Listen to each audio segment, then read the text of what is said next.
지금도 you're on my mind all the time. I wanna tell you but I'm super shy, super shy. Tujuan pembelajaran pada pembahasan materi kali ini ialah yang pertama, menjelaskan berbagai karakteristik laporan singkat. Yang kedua, mengidentifikasi bagaimana menulis laporan bisnis yang baik. Yang ketiga, mengetahui berbagai hal yang berkaitan dengan pembuatan perencanaan laporan singkat. Yang keempat, mengetahui struktur dasar laporan singkat. Dan yang kelima, mengetahui bagaimana melakukan pengorganisasian laporan singkat. Sebelum membahas lebih jauh terkait penulisan laporan singkat, ada baiknya kita mengetahui terlebih dahulu definisi dari laporan dan laporan singkat itu sendiri.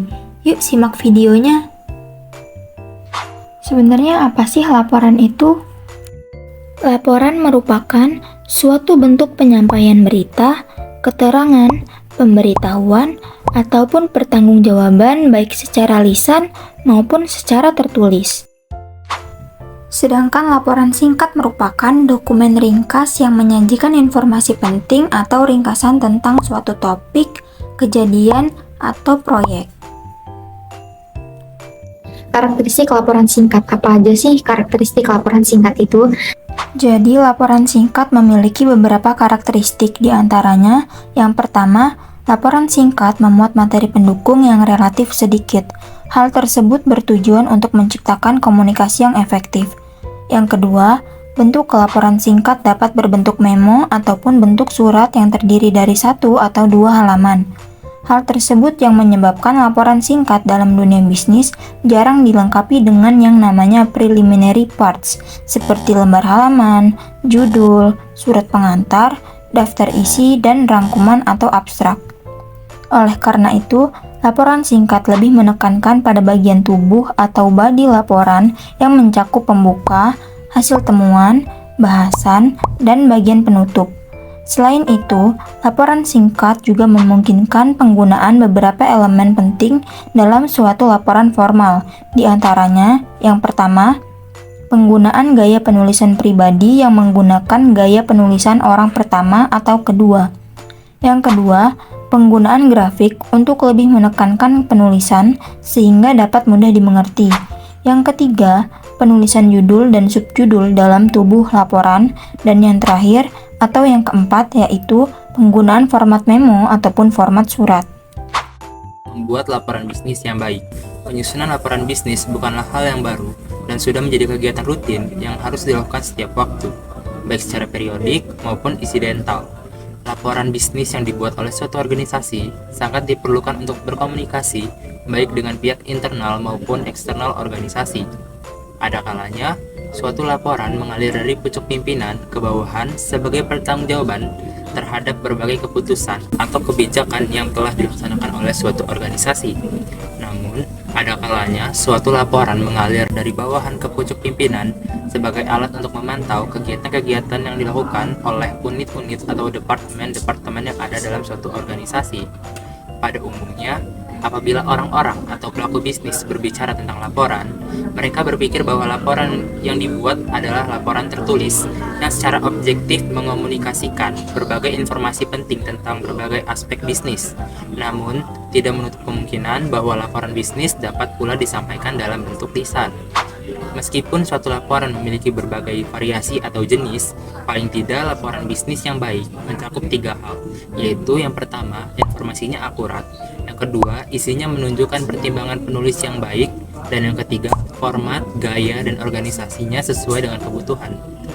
Yang selanjutnya akan dijabarkan sebagai berikut. Akurat.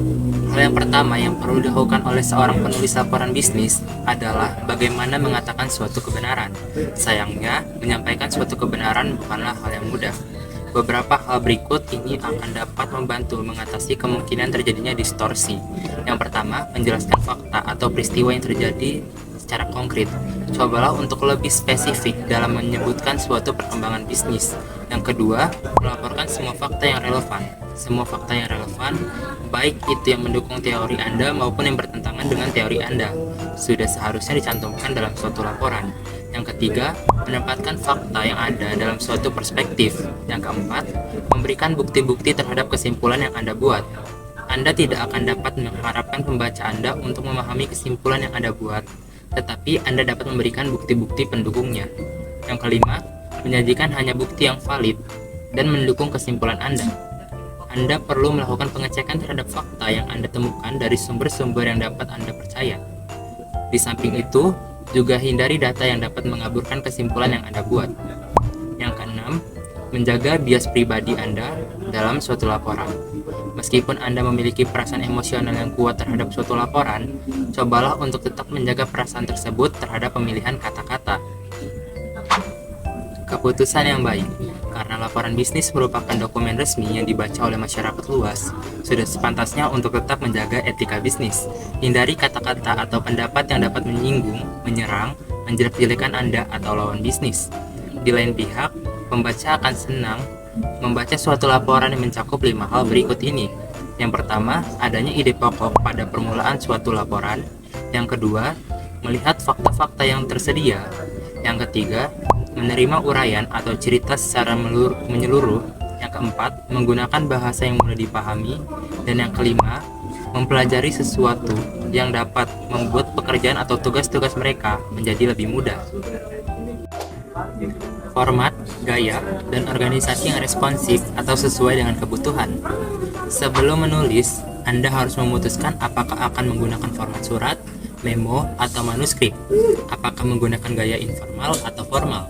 Dalam kaitannya dengan penentuan format dan gaya pembuatannya, beberapa pertanyaan berikut ini dapat Anda gunakan sebagai alat bantu menentukan pilihan Anda. Yang pertama, siapa yang berinisiatif membuat laporan? Laporan sukarela disusun atas dasar inisiatif Anda sendiri, sehingga perlu lebih rinci dan perlu mendapat dukungan. Sedangkan laporan otoritas disusun atas permintaan orang lain. Yang kedua, apa subjek yang akan dimasukkan ke dalam laporan? Subjek dari suatu laporan akan berpengaruh terhadap pembendaharaan kata maupun format penulisannya. Jika penulis maupun pembaca familiar dengan subjek suatu laporan, penulis tidak perlu lagi mendefinisikannya atau menjelaskan konsep-konsep dasar istilah yang ada dalam subjek tersebut. Yang ketiga, kapan suatu laporan dibuat? Kapan suatu laporan dibuat sangat tergantung pada jenis laporannya. Apakah laporan rutin atau laporan khusus? Laporan rutin dibuat atas dasar waktu. Apakah harian, bulanan, kuartalan, semester, atau tahunan? Laporan khusus dibuat manakala dalam suatu organisasi terjadi situasi tertentu yang tidak bersifat rutin, seperti kondisi penjualan produk di pasar yang menurun secara drastis setelah munculnya produk sintetis atau pemalsuan produk. Yang keempat, kemana laporan akan dikirim? Suatu laporan dapat digunakan untuk kepentingan internal maupun eksternal organisasi. Yang kelima, mengapa suatu laporan dibuat? Untuk laporan informasional, isinya memfokuskan pada fakta-fakta yang ada dalam suatu organisasi. Sedangkan laporan analitis mencakup analisis, penafsiran, kesimpulan, dan rekomendasi. Laporan informasional disusun atas dasar sub-subtopik. Sementara laporan analitis umumnya disusun untuk menyoroti poin-poin yang ada dalam kesimpulan, rekomendasi, atau alasan-alasan penting yang perlu dikemukakan dalam suatu laporan. Yang keenam, bagaimana sikap pembaca? Bila pembaca setuju terhadap isi laporan, materi yang disajikan menggunakan urutan langsung atau direct order, yang dimulai dengan ide pokok yaitu hasil, temuan, kesimpulan, dan rekomendasi. Namun jika pembaca mungkin keberatan terhadap isi laporan, materi penyajiannya menggunakan urutan tidak langsung atau indirect order, yang dimulai dengan hal-hal rinci menuju ke ide pokok. Kemudian ada perencanaan laporan singkat.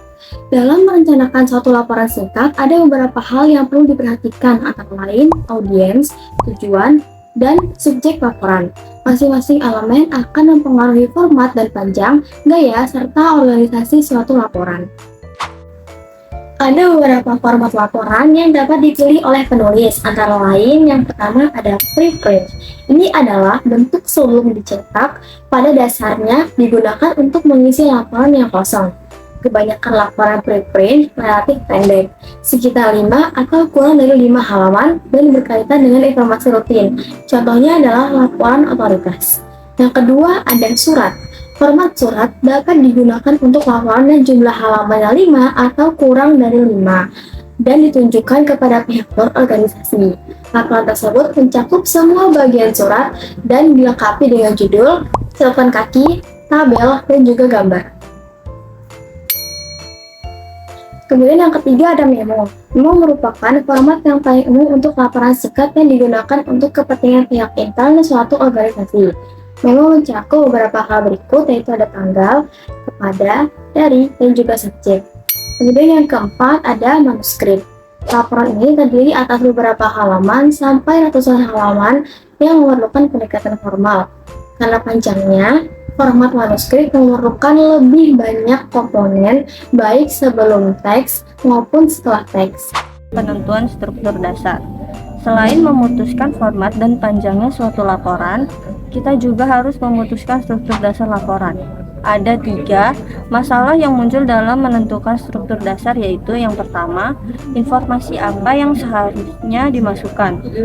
Apakah semua data akan dimasukkan atau Anda ingin mengeliminasi beberapa data? Terdapat panduan umum yang dapat dilakukan untuk mempertimbangkan informasi apa yang sebaiknya dimasukkan atau perlu dieliminasi. Yang pertama, yaitu tujuan komunikasi. Menentukan tujuan komunikasi dan menjelaskan dengan jelas tujuan komunikasi agar pesan yang ingin disampaikan fokus dan terarah. Yang kedua, audiens atau penerima pesan. Mempertimbangkan siapa yang akan menerima pesan, apa kebutuhan, minat, atau latar belakang mereka. Informasi yang dimasukkan harus relevan dan sesuai dengan audiens yang dituju. Yang ketiga, konteks. Pertimbangkan konteks di mana pesan akan diterima. Apakah ini komunikasi internal di dalam perusahaan atau komunikasi eksternal dengan pelanggan atau mitra bisnis. Konteks akan mempengaruhi gaya, tone, dan tingkat detail yang diperlukan dalam pesan. Yang keempat, pentingnya informasi. Pertimbangkan apa informasi yang paling penting dan relevan untuk mencapai tujuan komunikasi. Pilih informasi yang memberikan nilai tambah dan menjelaskan dengan baik pesan yang ingin disampaikan. Yang kelima, fakta yang didukung. Memastikan informasi yang ingin disampaikan didukung oleh fakta yang valid dan hindari menyampaikan informasi yang tidak memiliki dasar atau tidak terverifikasi. Yang keenam, eliminasi informasi tidak penting. Saat merencanakan pesan, pertimbangkan untuk mengeliminasi informasi yang tidak relevan atau tidak mendukung tujuan komunikasi. 7. Gaya dan format. Pertimbangkan gaya dan format komunikasi yang sesuai dengan audiens dan pesan. Apakah pesan ini lebih cocok dalam bentuk tulisan, formal, email, presentasi, atau format lainnya. Penting juga untuk menyesuaikan pendekatan komunikasi bisnis dengan situasi dan tujuan yang spesifik. Selalu perhatikan kejelasan, relevansi, dan efektivitas pesan yang ingin Anda sampaikan. Masalah yang kedua, pendekatan psikologis apa yang sesuai dengan pembaca tertentu? Apakah Anda menggunakan direct order atau indirect order? Penggunaan direct order atau urutan langsung atau indirect order atau urutan tidak langsung bergantung pada audiens yang dituju dan konteks komunikasinya. Pemilihan antara keduanya dapat dipengaruhi oleh aspek-aspek psikologis yang relevan. Terdapat beberapa pertimbangan, yaitu yang pertama, audiens. Pertimbangkan preferensi, kebutuhan, dan preferensi psikologis dari audiens yang ingin dituju. Jika audiens cenderung lebih responsif terhadap pendekatan langsung dan langsung ke inti pesan, maka direct order mungkin lebih sesuai. Yang kedua, konteks. Pertimbangkan konteks komunikasinya. Jika pesan yang ingin disampaikan bersifat formal, seperti proposal bisnis atau laporan, maka direct order mungkin lebih umum. Namun jika pesan bersifat informasi, pelatihan, atau persuasif, terkadang pendekatan tidak langsung atau pendekatan berbasis cerita dapat lebih efektif dalam menarik perhatian dan memahami audiens. Yang ketiga, tujuan. Pikirkan tujuan komunikasi. Jika tujuannya adalah memberikan informasi penting secara cepat, direct order dapat efektif. Namun jika tujuannya adalah mempengaruhi atau meyakinkan audiens, maka pendekatan yang tidak langsung dengan membangun argumen secara bertahap mungkin lebih efektif. Yang keempat, hubungan dengan audiens. Jika kalian memiliki hubungan yang kuat dan saling percaya dengan audiens, kalian mungkin lebih cenderung menggunakan direct order. Namun jika kalian berkomunikasi dengan orang yang mungkin tidak begitu akrab atau bersifat formal, pendekatan tidak langsung dapat lebih sopan. Dan yang kelima, kebutuhan pesan. Pikirkan kebutuhan pesan Jika informasi kunci perlu disampaikan segera dan tanpa gangguan, direct order dapat lebih sesuai. Namun jika pesan kalian memiliki banyak informasi atau perlu membahas masalah yang kompleks, mungkin lebih baik mengatur pesan secara tidak langsung. Pilihan antara direct order atau indirect order dapat sangat bervariasi tergantung pada situasi tertentu. Terkadang, campuran dari keduanya dapat digunakan untuk mencapai tujuan yang berbeda dalam komunikasi bisnis. Penting untuk memahami audiens kalian dan konteks komunikasi untuk membuat keputusan yang sesuai. Selanjutnya adalah masalah yang ketiga, yaitu metode apa yang akan Anda gunakan agar materinya jelas dan meyakinkan. Apakah Anda menggunakan pengorganisasian suatu topik atas dasar tingkat pentingnya, urutan, kronologis, lokasi, atau kategori, atau apakah Anda mengorganisasi ide Anda menurut argumen yang logis? Pemilihan metode ini sangat tergantung pada jenis pesan yang akan disampaikan, audiens yang dituju, dan tujuan komunikasinya. Berikut adalah penjelasan lebih lengkap mengenai pengorganisasian suatu topik atas dasar tingkat pentingnya, urutan, kronologis, lokasi, kategori, dan argumen yang logis. Yaitu yang pertama, pentingnya. Mengorganisasi informasi berdasarkan tingkat pentingnya adalah metode yang sering digunakan dalam komunikasi bisnis. Kalian mulai dengan informasi yang paling penting dan menekankan poin-poin utama terlebih dahulu. Ini memungkinkan audiens untuk segera mendapatkan inti pesan. Yang kedua, urutan. Mengorganisasi informasi dalam urutan tertentu seperti tahap-tahap dalam suatu proses atau langkah-langkah dalam proyek dapat membantu audiens mengikuti alur pemikiran. Ini adalah metode yang efektif ingin menjelaskan suatu rangkaian kejadian. Yang ketiga yaitu kronologis. Pengorganisasian kronologis mengikuti urutan waktu. Ini sangat cocok untuk menyampaikan sejarah, perkembangan, atau peristiwa yang berkaitan dengan waktu. Ini membantu dalam menjelaskan perkembangan dari waktu ke waktu. Yang keempat itu ada lokasi. Mengorganisasi informasi berdasarkan lokasi geografis atau fisik sering digunakan dalam konteks yang melibatkan proyek konstruksi, logistik, atau cabang bisnis yang berbeda. Ini memudahkan audiens untuk memahami konteks fisik. Selanjutnya yang kelima, kategori. Mengelompokkan informasi dalam kategori atau klasifikasi tertentu dapat membantu dalam menjelaskan berbagai aspek dari suatu topik. Ini sangat berguna ketika memiliki banyak subtopik atau elemen yang perlu dibahas. Yang keenam ada argumen logis. Mengorganisasi berdasarkan argumen logis adalah metode yang efektif dalam komunikasi persuasif. Kalian membangun argumen dari premis yang kuat ke kesimpulan yang meyakinkan. Ini memberikan alur pemikiran yang kuat. Pilihan metode pengorganisasian ini harus didasarkan pada kejelasan, efektivitas, dan kebutuhan audiens serta pesan yang ingin disampaikan.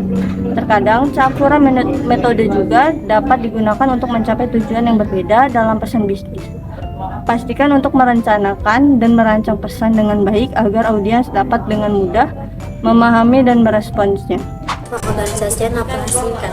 Kita dapat memilih suatu rencana organisasional yang sesuai dengan topik dan tujuan yang kita punya.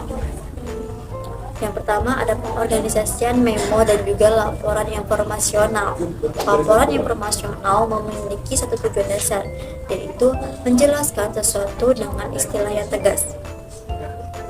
Laporan informasional yang banyak digunakan dalam dunia bisnis mencakup laporan pemantauan ataupun monitoring dan operasi pengendalian, pernyataan prosedur dan juga kebijakan, laporan aktivitas personal, dan juga laporan dokumentasi kerja klien. Laporan informasional harus disajikan secara logis dan juga akurat sehingga para pembaca akan memahami dengan tepat apa yang kita maksudkan dan dapat menggunakan informasi dalam cara yang praktis. Laporan informasional terdiri dari dua macam.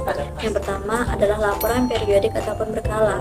Laporan periodik ataupun berkala adalah laporan internal yang menjelaskan apa yang terjadi dalam suatu departemen atau divisi selama periode tertentu. Tujuannya sendiri adalah untuk memberikan gambaran bagaimana sesuatu berjalan sehingga para manajer dapat mengikuti perkembangan dan dapat melakukan koreksi apabila perlu. Kebanyakan dari laporan ini disusun berdasarkan urutan.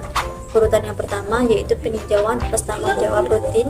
Yang kedua ada diskusi atau pembahasan proyek khusus. Yang ketiga ada rencana periode yang akan datang. Dan yang keempat adalah analisis masalah ataupun problem. Laporan yang kedua yaitu laporan aktivitas personal atau individu. Laporan aktivitas sendiri atau laporan aktivitas personal berisi deskripsi individual terhadap apa yang terjadi selama suatu konferensi atau dalam perjalanan.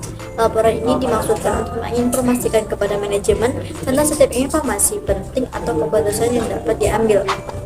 Kemudian ada pengorganisasian laporan analitis. Laporan analitis dirancang untuk melakukan persuasi kepada para pembaca agar dapat menerima suatu kesimpulan ataupun rekomendasi. Laporan analitis umumnya ditulis untuk memberikan tanggapan terhadap kemunculan kondisi-kondisi tertentu yang terjadi di dalam suatu organisasi.